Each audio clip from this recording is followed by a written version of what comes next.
amigos, tudo bem? Bem-vindos ao nosso primeiro vídeo da nossa série de conteúdos jurídicos.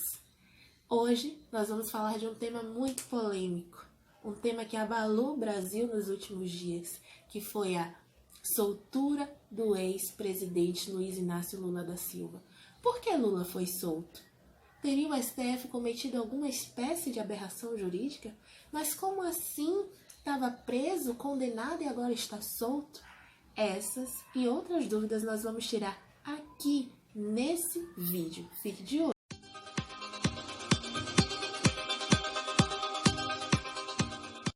A nossa Constituição Federal, ela tem um artigo muito importante e um artigo muito famoso também, que é o artigo 5º, o artigo que trata dos direitos e das garantias fundamentais do cidadão brasileiro.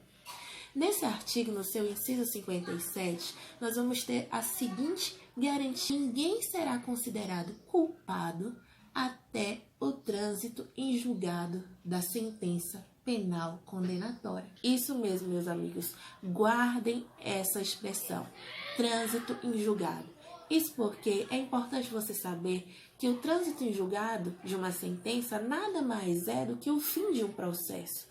Ou seja, ele ocorre quando o advogado constituído pela parte interpôs todas as espécies de recursos cabíveis dentro do prazo estabelecido em lei.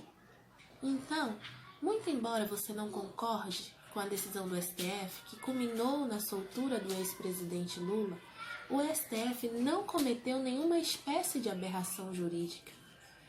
Muito pelo contrário, ele julgou conforme a lei, e não foi qualquer lei. Ele julgou conforme a Constituição Federal, baseado no princípio da presunção de inocência.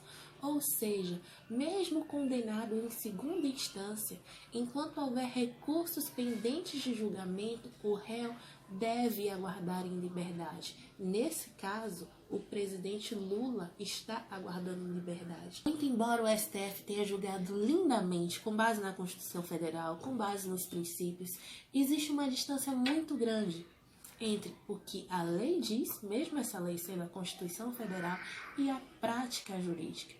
Isso porque os recursos interpostos ao STJ e ao Supremo Tribunal Federal não atribuem efeito suspensivo à decisão determinada lá no 2º grau.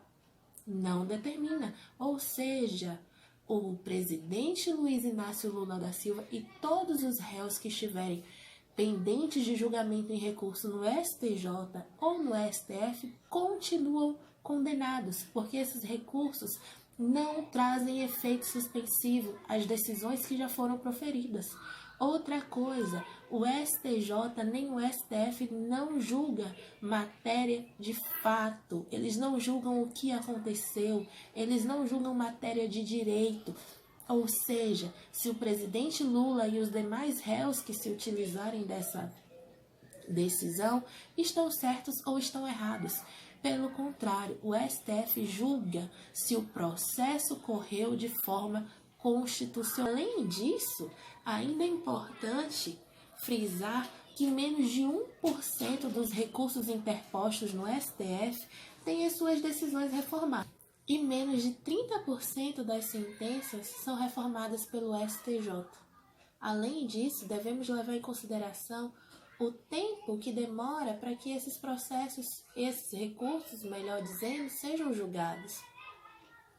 É com base nessa diferença que a lei e a prática jurídica se separam, porque sabendo disso, alguns advogados, infelizmente, se utilizam das vias recursais como meios meramente protelatórios, com o intuito de atrasar o cumprimento da pena pelo réu. Sabendo disso, o próprio STF já mudou seu entendimento diversas vezes a respeito do assunto. Ou seja, perceba que até 2009, o STF entendia que o réu deveria cumprir, sim, a sua pena após o julgamento em segunda instância, mesmo com recursos pendentes.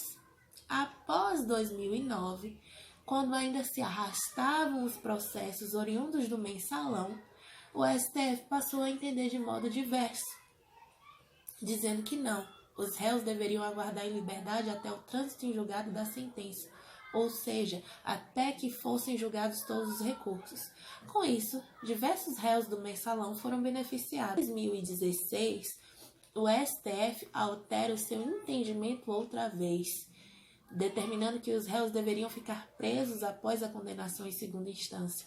E agora, em 2019, de novo, mais uma vez, novamente, o STF altera o seu entendimento sobre o mesmo assunto, dizendo que os réus devem aguardar em liberdade até o trânsito em julgado da sentença.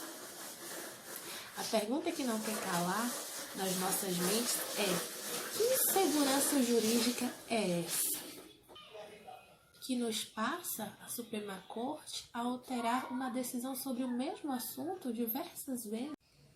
Ora, o problema que tem que ser resolvido é o problema prático, a celeridade processual. Os julgamentos precisam ocorrer com mais rapidez ao chegarem na Suprema Corte, para que alguns dos advogados que se utilizam desses artifícios como meios meramente protelatórios não continuem a fazê-los e os réus passem a cumprir a sua pena, sob pena de estarmos criando um artifício de impunidade. Então é isso, amigos. Espero que vocês tenham gostado desse vídeo. Se ficou alguma dúvida, deixe nos comentários e até o próximo vídeo.